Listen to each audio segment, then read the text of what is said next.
안녕하세요. 점점 좋아지는 삶입니다. 이번 주는 CPI와 FOMC를 비롯해서 정말 이벤트가 많았던 한 주였습니다. 동일 산업 등 5개 종목이 일제히 하한가를 가는 사태가 발생했고, 또 중국 배터리 관련해서 2차 전지에 악재가 있었죠. 잘 나가던 에코프로나 LNF 등 2차 전지 관련주가 일제히 급락을 했는데요. 중국 배터리 업체가 미국 공장 건설을 승인받았다는 뉴스에 미중 패권 전쟁으로 인한 반사이익이 줄어들 수 있다는 우려가 커지면서 주가 상승을 주도했던 2차 전지 관련주가 폭락을 해버렸습니다. 바로 요날 14일이었죠. 코스닥이 3%대까지 밀리면서 푹 내려앉았는데요. 일각에선 시장이 악재를 과도하게 부각하고 있다면서 단기 급등에 따른 주가 조정으로 펀더멘털엔 문제가 없다는 반응인데요. 중국 배터리 업체의 미국 공장 건설 뉴스는 지난 4월부터 외신에 거론된 사안이었다고 합니다. 그치만 그 반면에 장기 조정에 들어갈 수 있다는 우려도 있었는데요. 또 한편에서는 이번이 저점 매수의 기회라는 의견이 있었습니다. 저 역시 매수 타이밍을 놓쳤던 포스코홀딩스와 LNF를 이번 기회에 살짝 발을 담가 보았습니다. 이번 주 매매일지 보면서 이야기 나눠볼게요. 6월 12일에는 여름 관련주죠. 신일전자를 추가 매수하면서 평단가를 낮췄습니다. 이날이었는데요. 하단을 지지하는 듯한 모습이 보여서 추가 매수를 했는데 수요일에 코스닥이 3%대로 밀릴 때 함께 밀려버렸습니다. 그리고 아래꼬리 달면서 올리고 금요일에 드디어 반등을 시작했죠. 그리고 13일에는 기산텔레콤이 잠시 급등하는 모습을 보이길래 얼른 매도를 했습니다. 이 종목은 제가 뇌동매매를 했어요. 매수한 날 UAM 관련 뉴스가 아침부터 시끌시끌했는데요. 시초가 매매에 들어갔는데 시초가가 거의 최고가였습니다. 바로 밀려버리는 바람에 어떻게 손을 쓸 수가 없어서 반등하면 반드시 탈출하고 야 말겠다 했었는데 드디어 기회를 줬네요. 수익은 0.53% 미미하죠.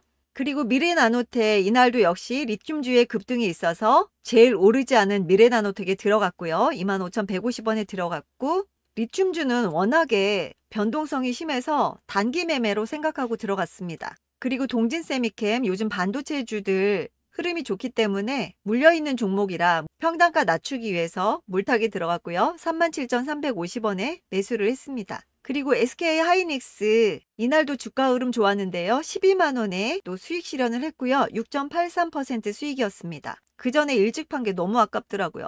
그리고 14일 상신 EDP를 수익 실현했는데요. 3% 수익이었고 좀 더 가져갈까 하다가 최근에 매수한 2차 전지 종목주들이 있어서 너무 종목수가 많아진 느낌이라 정리를 했는데요. 이때 정리하길 정말 잘했습니다. 이후로 계속해서 흘러내렸어요. 이날 3%대까지 코스닥이 하락한 날입니다. 같은 날 미래나노텍 또 흘러내리면서 전일 고가, 시가, 전일 종가 깨면서 본전 위협하길래 얼른 또 매도를 했습니다. 0.78% 수익으로 그냥 만족했고요. SK 하이닉스 좀 더 가져가 보고 싶었는데 그날 정말 주가 흐름 장난 아니었죠. 변동성 어마어마했습니다. 그나마 이제 수익 좀 맛보려고 했던 하이닉스까지 이러다 다시 또 본전까지 가는 거 아닌가 싶어서 그냥 아쉽지만 11만 8,700원에 수익 실현하면서 전량 매도를 했습니다. 5.67% 수익이었고요. 이 당시에 모든 종목들이 다 시초가 깨고 전일 종가 깨고 난리가 아니었죠. 정말. PNT랑 나노신소재도 제가 욕심부리지 않고 5%만 가져가 볼까 했는데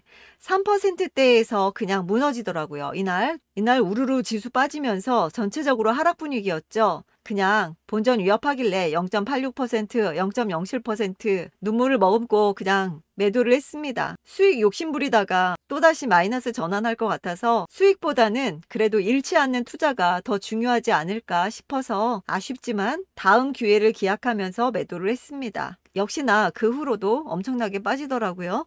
반면에 이 종목들 정리하면서 생긴 예수금으로 그동안 눈여겨봤던 LNF와 포스코홀딩스에 들어갔는데요. 이 두 종목 역시 그날 하락을 피해갈 수 없었죠. 그 하락을 이용해서 신규 매수에 진입을 했습니다. LNF는 평균 매수가 26만 3천 원으로 들어갔고요. 이날 정말 하락 VI까지 갔어요. LNF가.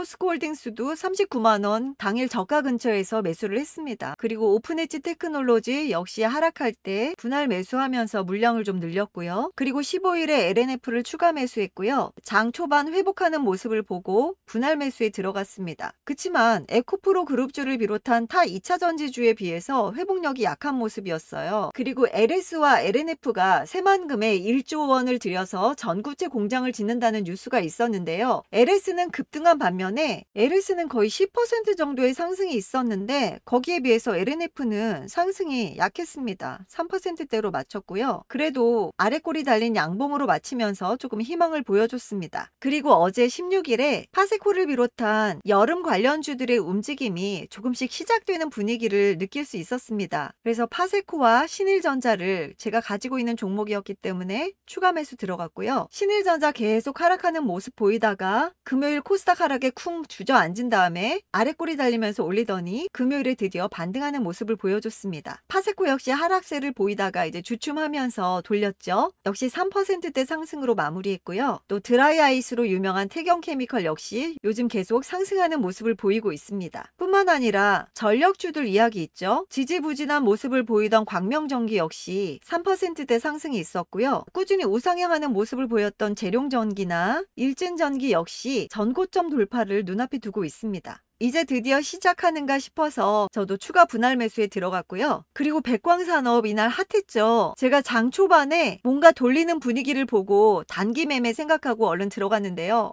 역시 저는 단타는 안 맞는 것 같아요. 너무 쫄려서 끝까지 못 가져가겠더라고요. 계속해서 눈여겨보던 종목이었는데 정말 무서운 상승세 이후에 이렇게 무서운 또 급락이 있었죠. 계속해서 흐르다가 목요일에 아래 꼬리 달면서 이날 상승으로 시작하길래 얼른 장 초반에 들어갔습니다. 20%대의 급등이 있었는데요. 저는 장 초반에 들어갔다가 얼른 팔고 나왔습니다. 좀 아쉽지만 그래도 단기로 생각한 거라서 한 수 배운 걸로 만족합니다. 그리고 서희건설이 요즘 심상치 않습니다. 외국인과 기관의 수급이 장난 아닌데요. 이때 며칠간 급등이 있었고 이때 제가 반 정도 수익 실현을 하고 나왔는데 1,400원대를 지지하면서 이제는 물 좀 타지 않을까 생각하던 차에 외국인과 기관의 수급이 금요일에 엄청나게 많이 들어왔습니다. 그전에도 야금야금 계속해서 들어오고 있었죠. 그래서 뉴스를 찾아봤더니 GTX 운정역 서희스타일스가 강남 접근성 향상 기대감으로 주가 상승을 이끌어낸 것 같습니다. 서희건설은 국내 1군 건설사들 가운데서 지역주택조합 사업 분야에서 최다 실적을 보유하고 있다고 하고요.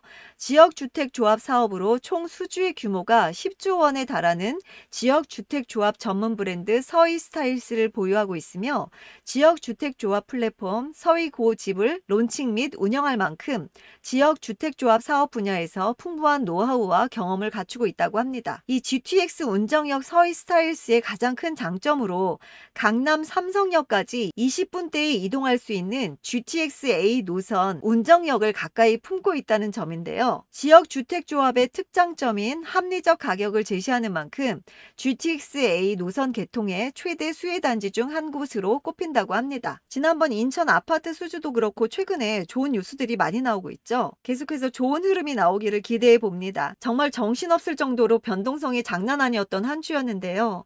이제는 정말 5% 수익도 굉장히 어렵다고 느껴집니다. 잘 가다가도 다음날 어떤 뉴스가 나와서 또 어떻게 폭락할지 모르기 때문에 정말 매매하기가 하루하루 조심스러워지는데요. 언제쯤 마음 편히 중장기 투자를 할 수 있을지 참 걱정이 많았던 한 주였습니다. 그래도 금요일에 환율도 안정되고 지수도 안정되는 모습을 보이면서 오랜만에 많은 종목들이 대다수 빨갛게 상승하는 모습을 보여줬죠. 그 모습을 보면서 또 다음 주가 기대가 되기도 합니다. 특히나 전 또 여름 관련주들을 많이 보유하고 있다 보니까 오늘 날씨 무지 더운데도 그 더위가 짜증보다는 왠지 더 이러면 안 되는데 기대감을 갖게 되더라고요. 모쪼록 여러분들도 다음 주에 계좌가 빨갛게 많이 복구되기를 바라고요. 더워지는 날씨에 건강도 조심하시고 행복한 투자하세요. 안녕.